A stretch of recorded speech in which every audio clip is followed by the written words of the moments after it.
Atletico Madrid down Sevilla 3-0. But Jules, the story is Antoine Griezmann scoring his 200th goal in La Liga. He has another 6 in the second division, by the way. Yeah. Making him 11th all time. I know, the third foreigner, obviously, after Cristiano and Messi.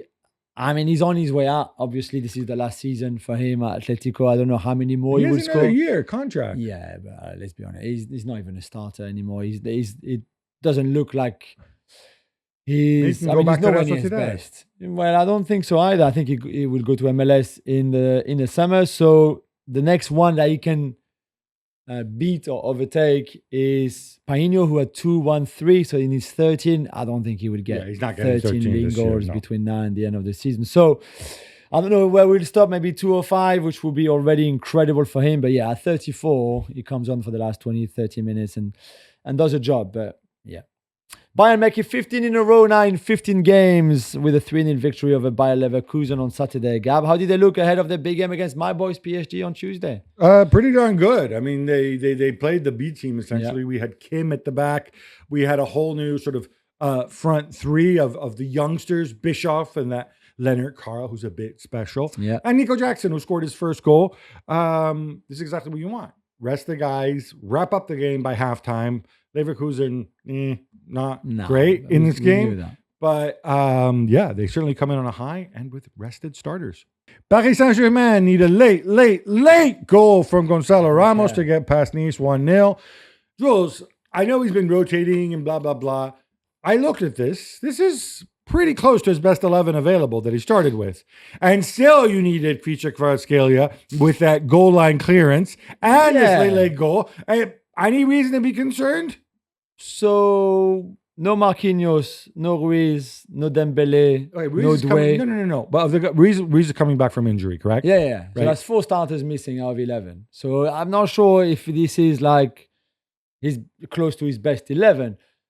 They had a lot of chances. First half was not good. Second half, no, but it's not a weird rotation where he plays like, Beraldo and Lucas Hernandez and stuff like that. Right? Yeah, true. You had your 2 fullbacks. You had Pacho. You had. The first half was poor. The second half much better. They should have scored before that. Barcola should have scored. Speedy, in that first half. I won't lie. I turned the TV off with 2 minutes to go, saying to the children, "This is it. Like, it's another draw. It's annoying." And then obviously Gonzalo Ramos scored. He's a great super sub to have. Really, really amazing reaction on his goal. In a way, I think you deserve to win. You got away with it this time, but you also deserve to win because the second half was better. But yeah, it looks like they are much better in the Champions League than in the league so far this season, which was the other way around at the same stage last season. 1 win in 4 heading into this game. Yeah. No, yes. They have a lot of things to sort out. Certainly in the league, which I think they are not really too focused on. 2 goals for Kylian Mbappe as Real Madrid rolled comfortably past Valencia 4-0. Gab, Xabi Alonso couldn't have asked any more. No, Vini on the pitch, smiling and being helpful and kind. Kylian scoring again. This was the Classico 11 with one change, Mastantuono for Camavinga, which I think this is going to be pretty close to his base formation going forward. I think Camavinga was an addition, obviously, for the Classico because it's an unusual opponent. We can debate the setup a little bit, perhaps. And obviously we'll find out what happened when Trent is ready to start and when Dani Carvajal returns. Trent, I think, was on the bench, so very close to returning. Yeah, again. But this is it. This is his group. He has found his group. And I thought everything went their way. Yeah, it was an easy one. Barcelona beat Elche 3-1 in the Highline Derby. Yeah. Jules, it's pretty important to bounce back after the Classico, especially without Pedri, especially with a beaten up Lamine Yamal. Yeah, and they considered a goal, but to be fair, I think that was not really important in the grand scheme of things. They played well when they had to. Lamine scored again.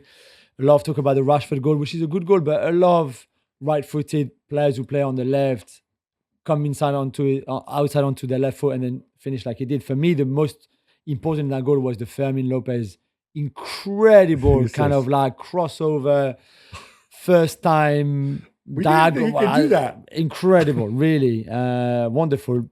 I mean, it's Elche as well, you know. Well, Elche though flying high. Rafa Mir hits the woodwork twice. It's still not the kind of opponent where I thought they would struggle the most. I don't know. I thought this was big.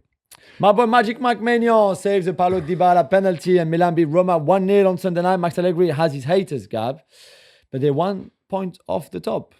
Yeah, this is a weird one. So obviously there's no Pulisic, there's no Santi Jimenez either. Some Milan fans might say that's a good thing. I think they're being mean. For 40 minutes, Roma had the ball, and this looked like pretty horrific Milan. Yeah. And then Rafael Leao, spark. I mean, when he touches the ball anyway, and he wants to. We think he wants to, whatever. Sometimes when he touches it, he does otherworldly things. Yeah. Incredible run, incredible assists for Pavlovic. And then Milan should have scored more. In the second half, Milan had a lot of chances. Yeah. Roma getting the penalty late on, which Magic Mike saves, and they roll off into the night. There's a lot more to come from Milan. There has to be. Yeah, definitely. Luciano Spalletti makes his debut on the Juventus bench with a 2-1 win over Cremonese. Gab, what did we see? I think we saw a lot of really, really good things from Juve. And you know I'm not a Spalletti guy. He had his tweak, the biggest tweak, of course, Teun Koopmeiners finding a spot for him as a left-sided center back, which apparently he played when he was very, very young, but stepping into midfield, playmaking, he can do that. 2 strikers up front. Openda, not great, but at least there's 2 bodies there. There was no Kenan Yildiz because he was unwell. But I think we need to give a shout out to Mr. Jamie Vardy, 38 years young. He goes on the break and absolutely road grades, flattens Federico Gatti, scores a great goal. Again, it's 2-2 now. Gatti needs to do better. We're nearing the end, but we've got to mention the usual pair. Cristiano Ronaldo scores twice, including a penalty in the 14th minute of injury time.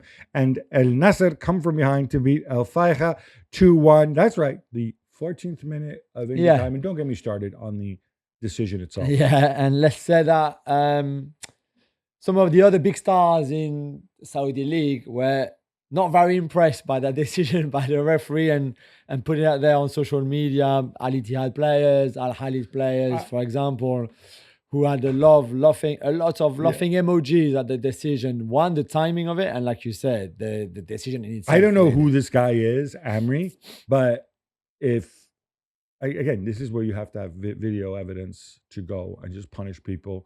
Because this is cheating. Yeah. It's 100% cheating. And look, if you hadn't done it in a game, if it wasn't Cristiano Ronaldo's teammate and you hadn't done this in a game where Cristiano Ronaldo scores the winning penalty, we wouldn't be talking about this. That's the reality. But look at your own house. This is not the tone you want to set. No, that's true. And you can't have one without the other, obviously. Leo Messi also scores a late goal. But Inter Miami lose to Nashville 2-1. And that means a 3rd game in the playoff tie. That's right. That lovely MLS playoff format. I don't know how I feel about it. It seems to be kind of designed because maybe they think they don't want to have extra time. They'd rather have an extra game so they can monetize that. Yeah, I don't quite get that. Playoffs is a bit more in the US culture anyway, right? So like a kind of playoff. Best of 3? Yeah, best of 3. But they only do it in this round. So I don't know. Like, whatever. Yeah, I don't know. The Inter Miami destroyed Nashville in the first game. In the second game, they're 2-0 down. It wasn't garbage time, but man, that guy can hit a ball. And both Thomas Müller and Heung-min Son qualifying and now facing each other in the Western Conference semifinal. In the old-timers derby. How about that? Anyway, that was his 30th goal this season for Lionel Messi in MLS Bit Special.